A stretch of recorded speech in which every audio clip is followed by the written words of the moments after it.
বিমা পলিসির মারপ্যাচ, শাহজালালে অগ্নিকাণ্ডের ঘটনায় ক্ষতিপূরণ পাবেন না অনেক ব্যবসায়ী।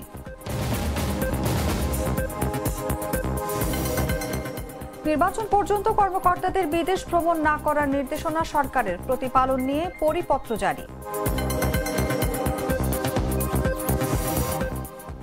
শুরু হয়েও হলো না সেন্ট মার্টিন যাত্রা, শেষ হয়নি জেটি ঘাটের সংস্কার কাজ, চলতি মৌসুমে ভ্রমণ অনিশ্চিত।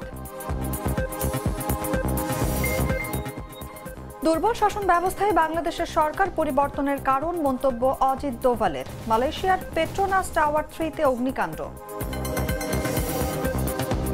এবং টেস্ট নেতৃত্বে আবারও ফিরছেন নাজমুল শান্ত, বিসিবিকে আশ্বস্ত করেছেন নিজেই।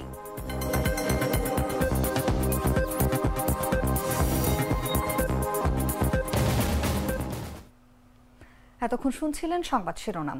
দর্শক, আমন্ত্রণ দুপুর 3টার সংবাদে। সঙ্গে আছি আমি অনুভা বিশ্বাস। আমি তো মশলা বদলে ফেলেছি, এবার আপনিও বদলে ফেলুন। একবার প্রাণ গুঁড়া মশলা ব্যবহার করেই দেখুন। এবারে চলে যাচ্ছে বিস্তারিত খবরে। বিমানবন্দরের কার্গো ভিলেজে ভয়াবহ অগ্নিকাণ্ডের ঘটনায় বিমা পলিসির হেরফেরে বিপাকে পড়েছেন ব্যবসায়ীরা। পণ্যের ক্ষতির জন্য অধিকাংশ ব্যবসায়ী পাবেন না বিমা দাবির টাকা। অনলি এয়ার রিস্ক পলিসি অনুযায়ী পণ্য শুধু উড়োজাহাজে থাকা অবস্থায় বিমা কভারেজ পাবে, ফলে গুদামে আগুনে ক্ষতিগ্রস্ত পণ্য এই বিমার আওতায় পড়ছে না। এমনকি এই ধরনের বিমা পলিসির বৈধতা নিয়েও রয়েছে নানা প্রশ্ন। সাইদ শিপনের পাঠানো তথ্যচিত্রে বিস্তারিত জাগো ডেস্ক রিপোর্টে।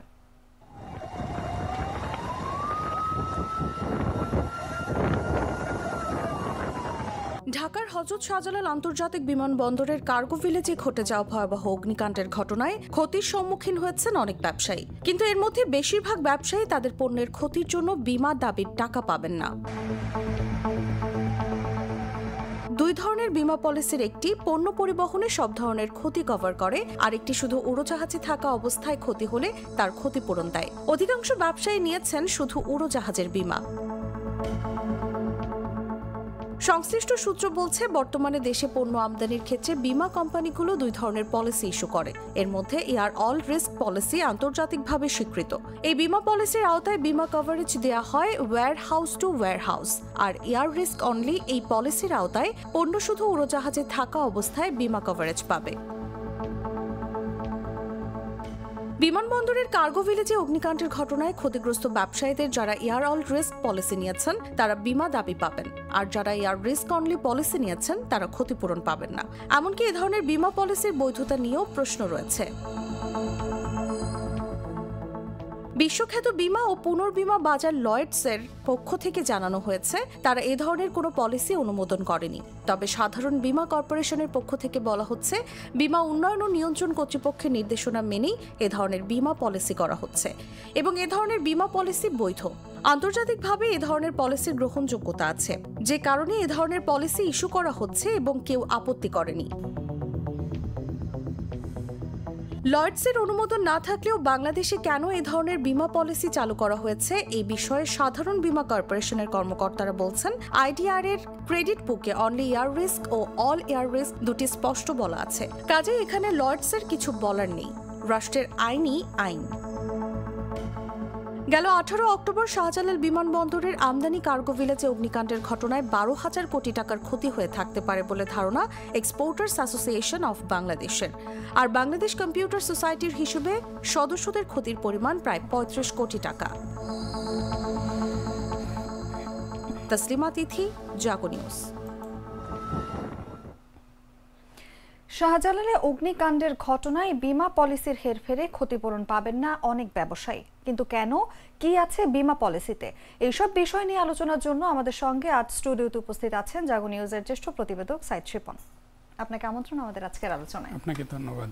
প্রথমেই আপনার কাছে জানতে চাইবো যে অনলি এয়ার রিস্ক পলিসিটা আসলে কি, এবং বাংলাদেশের এই যে পণ্য আমদানির ক্ষেত্রে অনলি এয়ার রিস্ক পলিসি চালু থাকা আসলে কতটা যৌক্তিক বলে আপনি মনে করেন? জি, আপনাকে ধন্যবাদ। আপনি যে কথাটি বলছেন অনলি এয়ার রিস্ক, এখানে কিন্তু উত্তর আছে, মানে শুধুমাত্র এয়ারের রিস্কটা। যখন আপনি জানেন যে একটি দেশ থেকে পণ্য আমদানি বা রপ্তানি করতে হয়, তখন কিন্তু এলসি খোলা বাধ্যতামূলক। আর এই এলসি খুলতে গেলে কিন্তু যে পণ্য আপনি আমদানি করবেন সেই পণ্যের এগেইনস্টে আপনার বিমা থাকাটাও বাধ্যতামূলক। তো এই বিমা পলিসিটা কিভাবে আপনি নেবেন বা কাভারটা কিভাবে নেবেন সেটাই হচ্ছে বিষয়।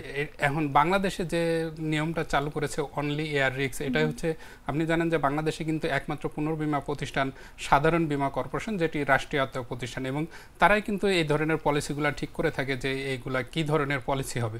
তো সাধারণ বীমা কর্পোরেশন তারা কিন্তু একটি নতুন ক্লাস সৃষ্টি করেছে অনলি এয়ার রিস্ক, এবং তার আওতায় কিন্তু আমরা যেটি দেখতে পাচ্ছি যে শাহজালাল বিমানবন্দরে যে অগ্নিকাণ্ডের ঘটনা ঘটেছে, এবং বিশেষ করে ছোট ব্যবসায়ী যারা, তারা কিন্তু ম্যাক্সিমাম এই অনলি এয়ার রিস্ক পলিসিটা নিয়েছেন, যেটি আমরা কিন্তু লয়েড, আপনি জানেন যে পুনর্বীমা বাজারের সবথেকে বড় সংগঠন তারা, বাজার তারা, এবং তাদের সাথেও আমরা বিষয়টি নিয়ে যোগাযোগ করেছিলাম। তারা বলেছে এ ধরনের কোনো পলিসি তারা অনুমোদন দেয়নি, অর্থাৎ আন্তর্জাতিকভাবে কিন্তু এ ধরনের কোনো পলিসি নেই। তাহলে পণ্য আমদানির ক্ষেত্রে আপনার কি ধরনের বীমা লাগে, এই প্রশ্নটি চলে আসে। তো আমরা যেটি খোঁজ নিয়ে দেখেছি যে পণ্য আমদানির ক্ষেত্রে আন্তর্জাতিকভাবে স্বীকৃত যে পলিসি সেটি হলো যে অল এয়ার রিস্ক, অর্থাৎ আপনি এই সমস্ত কিছুই এটি হচ্ছে কাভারেজের ভিতর থাকবে। সেটি হচ্ছে warehouse to warehouse. একজন আমদানিকারক যখন পণ্য আমদানি করবে, তখন যে দেশ থেকে আমদানি করতেছে সেই দেশের ওয়্যার হাউসে, সেখান থেকে যখন বিমানে উঠে যাবে, পুরো বিমানটা যেমন কাভারেজ থাকবে, তারপর বিমান থেকে নেমে বিমানবন্দরে যে কার্গো হাউস রয়েছে সেখানে থাকা অবস্থায়ও কিন্তু সে কাভারেজের আওতায় থাকবে। যতক্ষণ পর্যন্ত তার গুদামে না পৌঁছাবে ততক্ষণ পর্যন্ত কিন্তু ব্যবসায়ী ওই পণ্যটার বিমা কাভারেজ পেয়ে থাকেন, এবং এটি কিন্তু আন্তর্জাতিকভাবে স্বীকৃত বিমা পলিসি। কিন্তু আমরা দেখতে পাচ্ছি যে আমাদের যে রাষ্ট্রায়ত্ত প্রতিষ্ঠান এবং একমাত্র পুনর্বীমাকারী প্রতিষ্ঠান সাধারণ বীমা কর্পোরেশন, তারা কিন্তু একটি বিশেষ ক্লাস সৃষ্টি করে ব্যবসায়ীদের কিন্তু এই ধরনের পলিসি কাভারেজ দিচ্ছেন, এবং এই পলিসি কাভারেজের বিপরীতে ব্যবসায়ীরা যে সুবিধাটা পেয়ে থাকেন, তারা হচ্ছে খুব অল্প পরিমাণে প্রিমিয়াম দিয়ে এই কাভারেজ নিতে পারেন। কিন্তু দেখেন, এই যে অল্প পরিমাণে প্রিমিয়াম দেওয়ার কারণে তারা কিন্তু এখন বড় ধরনের লোকসানের শিকার হচ্ছেন। এবং আমরা যেটি দেখেছি যে তথ্য খুঁজতে, যে একটি কোম্পানিতে ৭৯টি প্রতিষ্ঠান কিন্তু দাবি করেছে তাদের হচ্ছে আগুনে, এই যে বিমানবন্দরে আগুনে তারা পণ্য পুড়ে ক্ষতিগ্রস্ত হয়েছেন, এবং তাদের সেই পলিসিগুলো আমরা যখন যাচাই করে দেখেছি যে এর ভিতরে ৪৯টি পলিসি অনলি এয়ার রিস্কের আওতায়, বাকি ৩০টি পলিসি মাত্র আপনার, দুঃখিত, ৩০টি পলিসি হচ্ছে আপনার অল এয়ার রিস্ক, অর্থাৎ ওই ২০ প্রতিষ্ঠান কিন্তু তাদের বিমার যে কাভারেজ সেই কাভারেজ পাবে, আর এই ৪৯টি প্রতিষ্ঠান কিন্তু কাভারেজ পাবে না। এভাবে অন্যান্য বিমা কোম্পানিগুলোতেও কিন্তু যে ব্যবসায়ীরা বিমা করেছেন সেখানেও দেখা যাচ্ছে যে বেশিরভাগই অনলি এয়ার রিস্ক পলিসি রয়েছে। তবে একটি বড় প্রতিষ্ঠান যারা, তারা কিন্তু দেখা যায় যে অল এয়ার রিস্কের আওতায় বেশিরভাগ রয়েছেন। তো যারা এই অনলি এয়ার রিস্ক পলিসিটা নিয়েছেন, তারা যেমন বিমা সুবিধা পাচ্ছেন না, এবং তারা আসলে তাদের যে পণ্য ক্ষতিগ্রস্ত হয়েছে তার জন্য কোনো দাবি পাবেন কিনা সেটিও এখন প্রশ্নবিদ্ধ। এখন তাদের একমাত্র দাবি পাওয়ার সুযোগ রয়েছে যেই কার্গো ভিলেজে আগুন লেগেছে, যদি ওই কার্গো ভিলেজের বিমা করা থাকে তাহলেই তারা দাবির টাকা পাবেন, তাছাড়া কিন্তু তারা এখান থেকে ক্ষতিপূরণ পাওয়ার কোনো সম্ভাবনা তাদের নেই। তাহলে এই যে এই বিমা পলিসি জটিলতার জন্য যে ব্যবসায়ীরা ক্ষতিগ্রস্ত হয়েছেন এবং ক্ষতিপূরণ পাচ্ছেন না, এই দায়ভারটা আসলে তাহলে কে নেবে? দেখেন, এই দায়ভার কিন্তু ব্যবসায়ীকেই নিতে হবে, কারণ এই বিমা কোম্পানিগুলো যেমন এই নতুন একটি পলিসি সৃষ্টি করে দিয়েছে যেটি বাংলাদেশে ছাড়া আর কোথাও নেই, যেটি বলছিলাম, এবং এই পলিসি তাদেরকে যখন দেওয়া হয়েছে তখন কিন্তু পলিসির শর্ততেই উল্লেখ করে দেওয়া হয়েছে যে তারা বিমানে থাকা অবস্থায় পণ্যের ক্ষতিগ্রস্ত হলে তারা বিমা দাবি পাবেন। এরপরে বিমান থেকে পণ্য নেমে যাওয়ার পরে তাদের আর বিমা দাবি করার সুযোগ নেই। তারপরেও কিন্তু প্রতিষ্ঠানগুলো বিমা কোম্পানিতে তারা আবেদন করেছেন দাবির টাকা চেয়ে, এবং বিমা কোম্পানিগুলো থেকে কিন্তু ইতিমধ্যে কোম্পানিগুলোকে জানানো শুরু হয়েছে যে আপনার এই পলিসিটা বিমার আওতায় ছিল না, অর্থাৎ যে বিমার টুকনা আপনি কাভারেজ পাওয়ার কথা ক্ষতিগ্রস্ত অবস্থায়, সেই অবস্থায় কিন্তু ছিল না। বিমান থেকে পণ্য অলরেডি নেমে একটি কার্গো ভিলেজে চলে গেছে, এবং ওই কার্গো ভিলেজে যদি, যেটি একটু আগে বলছিলাম, যদি বিমার আওতায় থাকে তাহলেই কিন্তু ব্যবসায়ী বিমার দাবি পাবেন। এই বিষয়ে আমরা কিন্তু কয়েকজন ক্ষুদ্র ব্যবসায়ীর সঙ্গেও যোগাযোগ করেছিলাম যারা এই পণ্য আমদানি করেছেন। তারা যেটি জানিয়েছেন যে তারা কেউ বুঝে এই পলিসিটা নিয়েছেন, আবার কেউ না বুঝেই নিয়েছেন। এর ভিতরে একজন ব্যবসায়ী যেমন দাবি করেছিলেন যে তিনি একজন দালালের মাধ্যমে এই ইন্স্যুরেন্সেরটা নিয়েছেন, এবং যে কারণে দালাল তাকে বুঝিয়েছে যে এটি কম দামে আপনি পণ্য নিয়ে আসতে পারবেন। এবং বাংলাদেশে কিন্তু এটি প্রথম ঘটনা যে বিমানবন্দরের কার্গো ভিলেজে আগুন লাগার ঘটনা, এর আগে কিন্তু এ ধরনের কোনো ঘটনা ঘটেনি, যে কারণে এই বিষয়টি কিন্তু এবারই প্রথম সামনে চলে আসছে যে আসলে একটি ভিন্ন ধর্মী বীমা পলিসি তৈরি করে আমাদেরকে দেশের ব্যবসায়ীদেরকে পণ্য আমদানি করার সুযোগ দেওয়া হয়। এই যে এই ধরনের বীমা পলিসির অনুমোদনে সরকারের নজরদারি আসলে কতটা কার্যকর, এবং আমি যদি আরেকটু বলি যে ভবিষ্যতে এই ধরনের ঝুঁকি ঠেকাতে হলে কি ধরনের পদক্ষেপ নেওয়া জরুরি? দেখেন, এই যে সরকারের নজরদারি, আমরা যেটি বলছিলাম যে সাধারণ বীমা কর্পোরেশন এটি কিন্তু নিজেই একটি রাষ্ট্রায়ত্ত প্রতিষ্ঠান, এবং বীমা খাতের যে নিয়ন্ত্রণ করার জন্য একটি কিন্তু নিয়ন্ত্রক সংস্থাও রয়েছে, বীমা উন্নয়ন ও নিয়ন্ত্রণ কর্তৃপক্ষ। তারা কিন্তু এই পলিসিগুলো কেমন হবে সে ধরনের একটি আইন করে দিতে পারে। যে এই পলিসিটি সাধারণ বীমা কর্পোরেশনের দাবি যে আইডিআরএ থেকে রেটিংয়ের যে বই দেওয়া হয়েছে তাদেরকে, সেখানে নাকি এই পলিসির কথা উল্লেখ আছে এবং সেখানে কি পরিমাণ প্রিমিয়াম হবে সেটাও তারা নির্ধারণ করে দিয়েছে। দেখেন, আন্তর্জাতিক বাজারে যে ধরনের পলিসি নাই সে ধরনের পলিসি কিন্তু আমার দেশে চালু করে দেওয়া হলো। অতএব এটি কিন্তু একটি ভুল সিদ্ধান্ত, এবং এই যে ব্যবসায়ীরা কিন্তু এখন বড় ধরনের ক্ষতির মুখে পড়ছেন। তো এই স্বাভাবিকভাবেই আপনি যখন উন্মুক্ত বাজার বা বহির্বিশ্বের সঙ্গে আপনি যখন ব্যবসা করবেন তখন কিন্তু আপনাকে বহির্বিশ্বের সাথে তাল মিলিয়ে চলতে হবে, এবং এটি কিন্তু আপনার ভাবমূর্তির জন্য একটি নেতিবাচক প্রভাব পড়তে পারে যে আপনি ভিন্নধর্মী একটি পলিসি চালু করছেন যেটি আন্তর্জাতিকভাবে স্বীকৃত নয়। এবং দেখেন, এই পলিসিটা খোলার ক্ষেত্রে কিন্তু ব্যাংকেরও কিন্তু একটা দায়বদ্ধতা আছে, কারণ আপনি জানেন যে এলসি খুলতে গেলে ব্যবসায়ীকে কিন্তু ব্যাংকে যাওয়া লাগে, এবং ব্যাংক যখন এলসি খুলবে তার আগে কিন্তু তারা দেখে যে এই পণ্যের বীমা আছে কিনা, তাকে কিন্তু আগে বীমার কাভার নোটটা তাকে দেখাতে হবে। অর্থাৎ ব্যাংকেরও কিন্তু দায়বদ্ধ থাকে যে ব্যাংকও কিন্তু পণ্যটার ইন্স্যুরেন্স সঠিকভাবে করা আছে কিনা সেটিও দেখার। কিন্তু আমরা দেখলাম যে এক্ষেত্রে কিছু কিছু ব্যাংক কিন্তু না দেখেই বা তারা জেনে বা না জেনেই কিন্তু এ ধরনের পলিসি ইস্যু করে দিয়েছে এবং তার এগেনস্টে কিন্তু ঋণপত্র খুলে দিয়েছে। এবং আমরা একটি ব্যাংকের সাথে এই বিষয়টি নিয়ে যোগাযোগও করেছিলাম। তারা যেটি বলেছে যে তারা এই পলিসিটি যে আন্তর্জাতিকভাবে যে রয়েছে, নিয়ম নীতি রয়েছে তার মাধ্যমেই দিয়েছে, কিন্তু তারা এর কোনো ঋণপত্র বা এলসি খুলে দেয়নি। এই যে এই ধরনের ঘটনার ফলে বাংলাদেশের আমদানি বাণিজ্য বলি বা বীমা খাতেই বলি না কেন, ব্যবসায়ীদের আসলে আস্থায় কতটা প্রভাব ফেলেছে বলে আপনি মনে করেন? জি, আপনাকে ধন্যবাদ। আপনি জানেন যে জীবন বীমা কোম্পানিগুলোর উপর কিন্তু সাধারণ মানুষের আস্থা ইতিমধ্যে উঠে গেছে, কারণ বীমা কোম্পানিতে বীমা করলে মানুষ টাকা পায় না, এ ধরনের কিন্তু একটি রীতি আমাদের দেশে প্রচলিত হয়ে গেছে। এবং হাজার হাজার বললে ভুল হবে, লাখ লাখ ক্ষুদ্র ক্ষুদ্র বিনিয়োগকারী কিন্তু তারা এই ইন্স্যুরেন্স পলিসি নিয়েছেন গ্রাম অঞ্চলের এবং শহর অঞ্চলে, এবং বিভিন্ন কোম্পানিতে যখন তাদের মেয়াদ পূর্ণ হয় তারা বীমার দাবি যখন টাকা চেয়েছেন তারা কিন্তু টাকা পাননি। গুটি কয়েক কোম্পানি ছাড়া ম্যাক্সিমাম কোম্পানি কিন্তু এখন জীবন বীমা কোম্পানিগুলা গ্রাহকের দাবির টাকা পরিশোধ করতে পারছে না, ফলে এই খাতের থেকে মানুষের কিন্তু আস্থা নষ্ট হয়ে গেছে। এখন দেখেন, বিমানবন্দরে আগুন লাগার প্রেক্ষিতে কিন্তু সাধারণ বীমা কোম্পানিগুলোর উপর থেকে মানুষের আস্থার একটি নেতিবাচক প্রভাব তৈরি হওয়ার প্রবণতা কিন্তু সৃষ্টি হয়ে গেল। কারণ এই ধরনের যে একটি পলিসি যেটি আন্তর্জাতিকভাবে স্বীকৃত নয়, যেটি আমি বারবার বলছি যে আন্তর্জাতিকভাবে যে এই পলিসিটি স্বীকৃত নয় এবং ব্যবসায়ীরা এখানে ক্ষতিগ্রস্ত হওয়ার পরও ক্ষতিপূরণ পাবেন না, এমন একটি পরিস্থিতি কিন্তু ইতিমধ্যে সৃষ্টি হয়ে গেল। স্বাভাবিকভাবে এই ব্যবসায়ীরা যখন ওই বীমা কোম্পানিতে তারা যখন দাবির টাকা চেয়ে আবেদন করবেন এবং কোম্পানিগুলো থেকে তাদের কিন্তু নাকচ করা হবে, তখন কিন্তু তাদের আবার আস্থায় আঘাত ফেলবে এবং তাদের মাধ্যমে কিন্তু বিভিন্নভাবে নেতিবাচক তথ্য ছড়াবে যে সাধারণ বীমা কোম্পানিগুলো গ্রাহকদের বীমা টাকা দেয় না। তখন কিন্তু মানুষ এই যে সাধারণ বীমার উপর থেকেও আস্থা হারিয়ে ফেলবে, যেটি ইতিমধ্যে আমরা দেখেছি যে জীবন বীমা কোম্পানিগুলোর উপর থেকে আস্থা হারিয়ে যাওয়ার কারণে বীমা পলিসির সংখ্যা ব্যাপক হারে কমে গেছে এবং মানুষ কিন্তু বীমা পলিসি গ্রহণ করে না। আমরা তথ্য যাচাই করে দেখেছি যে একসময় বাংলাদেশে কিন্তু 1 কোটির উপরে প্রায় জীবন বীমা ছিল মানুষের, সেটি এখন কমতে কমতে হয়তো 10-12 লাখে চলে আসছে, যেটি কিন্তু খুবই একটা হতাশার চিত্র। এবং সাধারণ বীমা কোম্পানিগুলোতে কিন্তু আমরা এখনো পর্যন্ত বড় ধরনের এ ধরনের তথ্য পাইনি যে তারা তারা ব্যবসায়ীদের টাকা দেন না। আপনি জানেন যে সাধারণ বীমা কোম্পানিগুলোতে যে ধরনের বীমা হয়ে থাকে সেটি হলো সম্পদের বীমা বা পণ্যের বীমা, এ ধরনের জীবনের বাইরে যে বীমাটা সেটি সাধারণ বীমা কর্পোরেশন থেকে করা হয়ে থাকে। তো সেক্ষেত্রে যদি তাদের ক্ষতিপূরণ এবং পলিসির শর্ত অনুযায়ী যদি দাবি উত্থাপন করতে পারেন গ্রাহক সঠিকভাবে, তাহলে কিন্তু সাধারণ বীমা কোম্পানিগুলো থেকে দাবির টাকা পেয়ে থাকেন। এখনও পর্যন্ত কিন্তু এই সুনামটি বাংলাদেশে রয়েছে। এখন এই বিমানবন্দরের ঘটনায় কিছুটা হয়তো নেতিবাচক প্রভাব পড়বে, তারপরেও হয়তো ব্যবসায়ীরা যদি এবং নিয়ন্ত্রক সংস্থা এ বিষয়ে নজর দেন, আশা করি যে এই খাত থেকে এই সমস্যা উত্তরণ হয়ে আসবে। একদমই তাই, এবং আমাদেরও আসলে প্রত্যাশা থাকবে যে সংশ্লিষ্ট কর্তৃপক্ষ যাতে এই ধরনের ব্যাপারে কিছুটা নজরদারি বাড়ায়। ধন্যবাদ আপনাকে আমাদের সঙ্গে আজ আলোচনায় যুক্ত থাকার জন্য। আপনাকেও ধন্যবাদ। দর্শক, কথা বলছিলাম জাগো নিউজের জ্যেষ্ঠ প্রতিবেদক সাইদ শিপনের সঙ্গে। এবার চলে যাচ্ছি অন্যান্য সংবাদে। আগামী জাতীয় সংসদ নির্বাচন পর্যন্ত কর্মকর্তাদের একান্ত প্রয়োজন ছাড়া বিদেশ ভ্রমণ না করার নির্দেশনা দিয়েছে সরকার। সম্প্রতি বিদেশ ভ্রমণ সংক্রান্ত নির্দেশনা প্রতিপালন নিয়ে পরিপত্র জারি করেছে প্রধান উপদেষ্টার কার্যালয়। এতে বলা হয়, বিদেশ ভ্রমণ সংক্রান্ত প্রধান উপদেষ্টার কার্যালয়ের আগের পরিপত্র এবং অর্থ বিভাগের গেল ৮ জুলাইয়ের এক চিঠিতে বিদেশ ভ্রমণ সীমিতকরণ সহ বিভিন্ন নির্দেশনা প্রদান করা হয়েছে।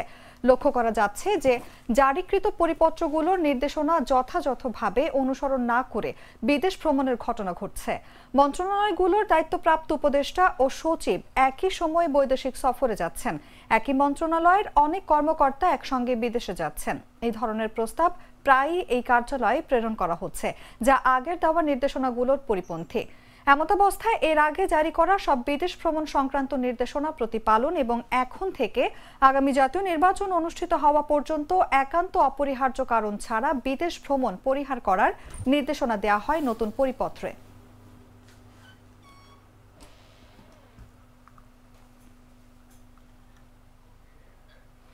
রাজধানীর মগবাজার রেলগেট এলাকায় অনুমোদিত টাঙ্গুয়ার এক্সপ্রেস ট্রেন চালু সহ ৮ দফা দাবিতে রেলপথ অবরোধ করেছে ঢাকাস্থ বৃহত্তর সিলেটবাসী। শনিবার এই অবরোধ কর্মসূচি পালন করেন তারা। প্রত্যক্ষদর্শীরা জানান, বেলা ১২টার দিকে ঢাকা থেকে ছেড়ে আসা অগ্নিবীণা এক্সপ্রেস ট্রেন আন্দোলনকারীরা প্রায় ১০ মিনিট আটকে রাখে। পরে রেল মন্ত্রণালয়ের পক্ষ থেকে দাবি বিবেচনার আশ্বাস দিলে তারা ট্রেন চলাচল স্বাভাবিক করে দেন।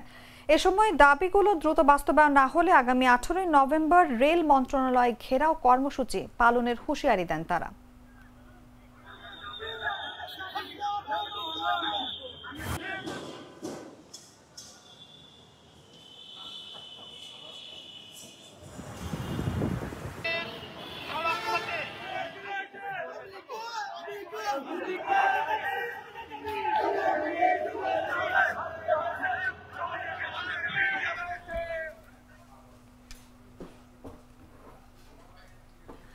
দীর্ঘ ৯ মাস পর খুলেছে দেশের একমাত্র প্রবাল দ্বীপ সেন্ট মার্টিন। তবে আজও কোনো জাহাজ না চলায় পর্যটক শূন্য রয়ে গেছে দ্বীপটি।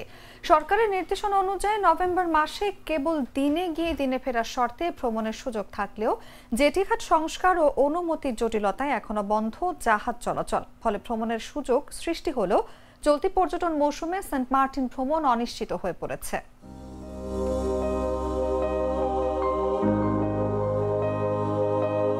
দীর্ঘ ৯ মাস বন্ধ সেন্ট মার্টিন ভ্রমণ।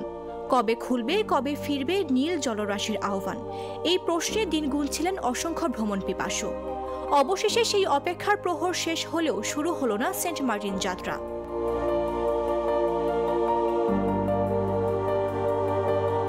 পহেলা নভেম্বর থেকে ভ্রমণের জন্য খুলে দেয়া হয়েছে প্রবাল দ্বীপ সেন্ট মার্টিন। তবে আজ কোনো পর্যটক যাচ্ছেন না এই দ্বীপে। কোনো জাহাজ মালিক অনুমতি না নেয়ায় আজও পর্যটক শূন্যই থাকছে দেশের অন্যতম পর্যটন কেন্দ্র সেন্ট মার্টিন। সরকারের পরিবেশ মন্ত্রণালয়ের নির্দেশনা অনুযায়ী নভেম্বর মাসে পর্যটকদের কেবল দিনে গিয়ে দিনে ফেরার শর্তে দ্বীপ ভ্রমণের সুযোগ থাকবে। গেল বছরের মতো এবারও দ্বীপটি ভ্রমণে পর্যটকদের মানতে হবে সরকারের ১২টি নির্দেশনা। আর এতেই এ পরিস্থিতির সৃষ্টি হয়েছে।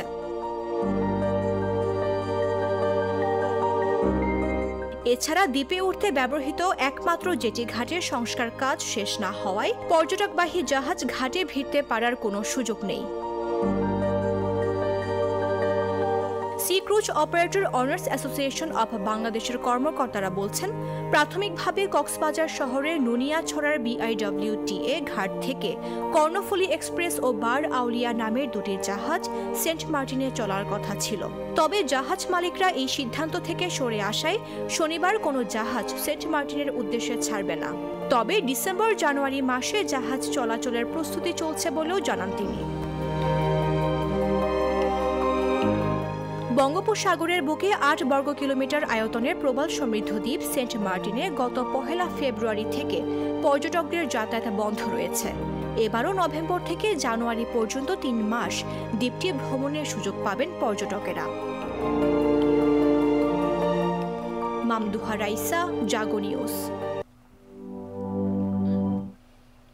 বাংলাদেশ টেলিযোগাযোগ নিয়ন্ত্রণ কমিশনের সিদ্ধান্ত অনুযায়ী আজ থেকে কোনো জাতীয় পরিচয়পত্রের বিপরীতে 10টির বেশি সক্রিয় সিম রাখা যাবে না।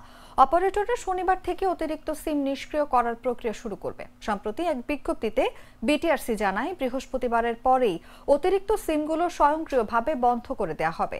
গেল 30 জুলাই সংস্থাটি জানিয়েছিল একজন ব্যক্তির নামে 10টির বেশি সিম থাকতে পারবে না। অতিরিক্ত সিমগুলো নভেম্বর থেকে বন্ধ করা শুরু হবে। সংশ্লিষ্ট মোবাইল অপারেটরের কাস্টমার কেয়ারের মাধ্যমে রেজিস্টার করতে হবে। এর আগে একজন নাগরিক জাতীয় পরিচয়পত্রের বিপরীতে 15টি সিম ব্যবহার করতে পারতেন। বিটিআরসি সূত্র জানায় সিম ব্যবস্থাপনায় শৃঙ্খলা ফেরানো ও প্রতারণা রোধে এই সিদ্ধান্ত কার্যকর করা হয়েছে।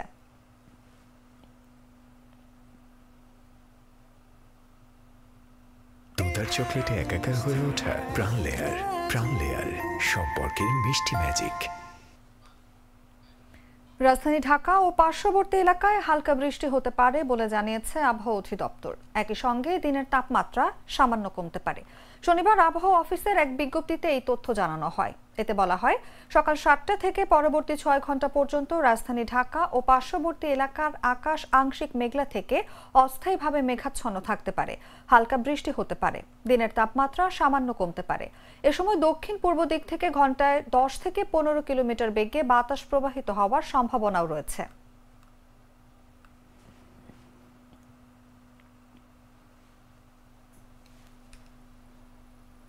উদ্বোধনের পর সশ্রম এবং বিনাশ্রম সাজাপ্রাপ্ত 100 বন্দী স্থানান্তরের মাধ্যমে শুরু হলো খুলনার নতুন কারাগারের কার্যক্রম। শনিবার সকালে বন্দী স্থানান্তরের কার্যক্রম শুরু হয়। বিষয়টি নিশ্চিত করেছেন খুলনা কারাগারের জেল সুপার নাসির উদ্দিন প্রধান। তিনি জানান, পুরাতন কারাগার থেকে নতুন কারাগারে বন্দী স্থানান্তরের সময় নৌবাহিনীর কন্টিনজেন্ট পুলিশ এবং র‍্যাব 6-এর সশস্ত্র পাহারা ছিল। খুলনা কারাসূত্র বলছে, খুলনা জেলা পুরাতন কারাগার থেকে সশ্রম 45 জন ও বিনাশ্রম 55 জন, মোট 100 জন বিভিন্ন মেয়াদে সাজাপ্রাপ্ত কয়েদিকে হরিণটানা থানাধীন চক আহসানখালী এলাকায় নবনির্মিত খুলনা জেলা কারাগারে স্থানান্তর করা হয়। এ সময় নৌবাহিনীর কন্টিনজেন্ট পুলিশ, র‍্যাব 6-এর সশস্ত্র পাহারায় 3টি প্রিজন ভ্যানে করে বন্দীদের পাঠানো হয়।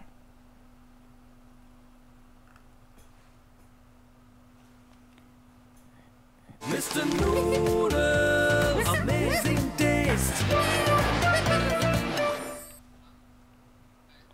জানাবো আন্তর্জাতিক সংবাদ।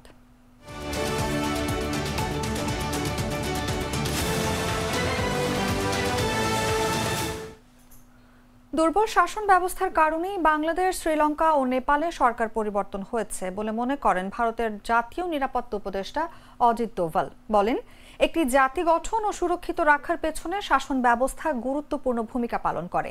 শুক্রবার জাতীয় একতা দিবসে একথা বলতে গিয়ে বক্তব্যে তিনি এসব কথা বলেন।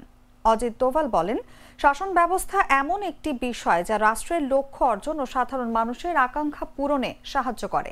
তিনি আরো বলেন, আজকের প্রশাসনের বড় চ্যালেঞ্জ হলো সাধারণ মানুষকে সন্তুষ্ট রাখা। এখন সাধারণ মানুষ আগের চেয়ে অনেক বেশি সচেতন, উচ্চাকাঙ্ক্ষী এবং রাষ্ট্রের কাছ থেকে আরো বেশি প্রত্যাশা রাখে। তাই রাষ্ট্রেরও তার সন্তুষ্টির প্রতি খেয়াল রাখতে হবে। দোভাল প্রধানমন্ত্রী নরেন্দ্র মোদীর শাসন মডেলের প্রশংসা করে বলেন, ভারত এখন এক নতুন কক্ষপথে প্রবেশ করছে, এক নতুন ধরনের শাসন ব্যবস্থা, সমাজ কাঠামো এবং বৈশ্বিক অবস্থানে। বর্তমান সরকার প্রশাসনিক দুর্নীতি দমনে যে প্রাতিষ্ঠানিক পরিবর্তন এনেছে তা গভীর প্রভাব ফেলছে। সামনে আরও পদক্ষেপ আসতে পারে।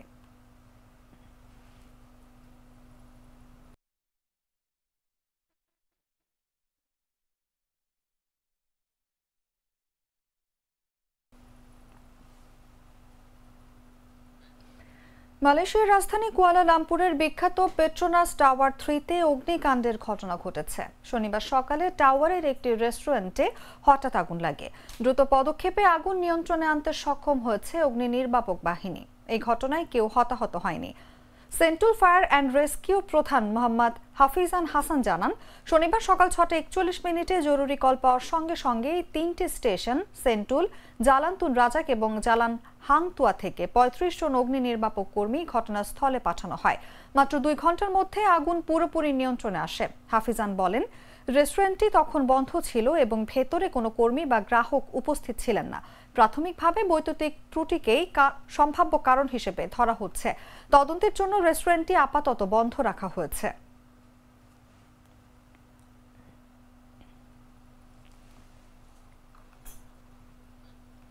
গাজা যুদ্ধ চলাকালে আটক এক ফিলিস্তিনি বন্দীর ওপর ইসরায়েলি সেনাদের নির্যাতনের ভিডিও ফাঁস হওয়ার ঘটনার জেরে পদত্যাগ করেছেন দেশটির সেনাবাহিনীর প্রধান আইনি কর্মকর্তা মেজর জেনারেল ইফাত টোমার ইয়েরুশালমি। শুক্রবার তিনি দায়িত্ব থেকে সরে দাঁড়ান। 2024 সালের আগস্টে ওই ভিডিও প্রকাশের অনুমতি তিনি দিয়েছিলেন বলে স্বীকার করেছেন। সংবাদ মাধ্যম বিবিসির প্রতিবেদনে বলা হয়, ভিডিও ফাঁসের পর ইসরায়েলি সেনাদের বিরুদ্ধে নির্যাতনের অভিযোগে 5 জনের বিরুদ্ধে ফৌজদারি মামলা করা হয়। এই ঘটনায় ইসরায়েল জুড়ে ব্যাপক আলোড়ন সৃষ্টি হয়। ডানপন্থী রাজনীতিকরা তদন্তের সমালোচনা করেন, এমনকি সেনা সদস্যদের জিজ্ঞাসাবাদের জন্য তদন্তকারীরা ঘাঁটিতে প্রবেশ করলে বিক্ষোভকারীরা দুটি সামরিক ঘাঁটিতে হামলা চালায়।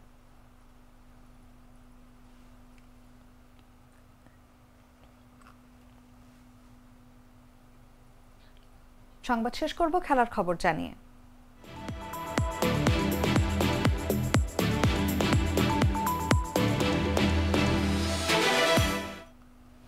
গেল জুন মাসে টেস্ট নেতৃত্ব ছেড়ে দেন নাজমুল হোসেন শান্ত। তবে শোনা যাচ্ছে আবারও অধিনায়ক হিসেবে ফিরিয়ে আনা হচ্ছে শান্তকে। শান্ত নিজেও টেস্ট নেতৃত্বে ফিরবেন বলে বিসিবিকে আশ্বস্ত করেছেন বলে সংবাদ মাধ্যমকে জানিয়েছে বিসিবির সূত্র। গেল জুনে কলম্বোর সিংহলি স্পোর্টস ক্লাব মাঠে শ্রীলঙ্কার বিপক্ষে সফরের দ্বিতীয় টেস্ট শেষ হওয়া মাত্রই এই ফরম্যাট থেকে নেতৃত্ব ছাড়ার ঘোষণা দেন নাজমুল। তড়িঘড়ি করে নতুন টেস্ট অধিনায়ক বেছে নেওয়ারও অবশ্য কোনো তাড়াহুড়া ছিল না বিসিবির কাছে, কারণ পরের 4.5 মাসে টেস্ট খেলার কোনো সূচি ছিল না। তবে এই নভেম্বরে আয়ারল্যান্ড সিরিজকে সামনে রেখে অধিনায়ক বাছাই করতেই হতো বিসিবিকে। চট্টগ্রামে ওয়েস্ট ইন্ডিজের কাছে টি-20 সিরিজে হোয়াইট ওয়াশ হওয়ার রাতে বোর্ড কর্মকর্তারা টেস্টের অধিনায়ক হিসেবে নাজমুলকে দায়িত্ব নেয়ার বিষয় রাজি করেছেন। মাঝে যেহেতু কোনো টেস্টই খেলেনি বাংলাদেশ, তাই বিরতি ছাড়াই এই পদে তিনি ফিরতে সম্মতি দিয়েছেন বলে শুক্রবার রাতে নিশ্চিত করেছে একাধিক সূত্র।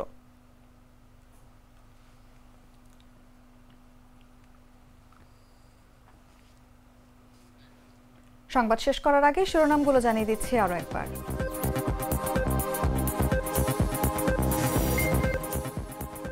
বীমা পলিসির মারপ্যাচ, শাহজালালে অগ্নিকাণ্ডের ঘটনায় ক্ষতিপূরণ পাবেন না অনেক ব্যবসায়ী।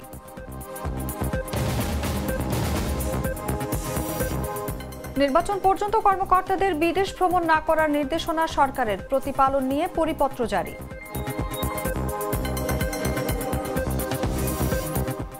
শুরু হয়েও হলো না শুরু সেন্ট মার্টিন যাত্রা, শেষ হয়নি জেটি ঘাটের সংস্কার কাজ, চলতি মৌসুমে ভ্রমণ অনিশ্চিত। দুর্বল শাসন ব্যবস্থায় বাংলাদেশের সরকার পরিবর্তনের কারণ মন্তব্য অজিত দোভালের। মালয়েশিয়ার পেট্রোনাস টাওয়ার 3-তে অগ্নিকাণ্ড। এবং টেস্ট নেতৃত্বে আবারও ফিরছেন নাজমুল শান্ত, বিসিবিকে আশ্বস্ত করেছেন নিজেই।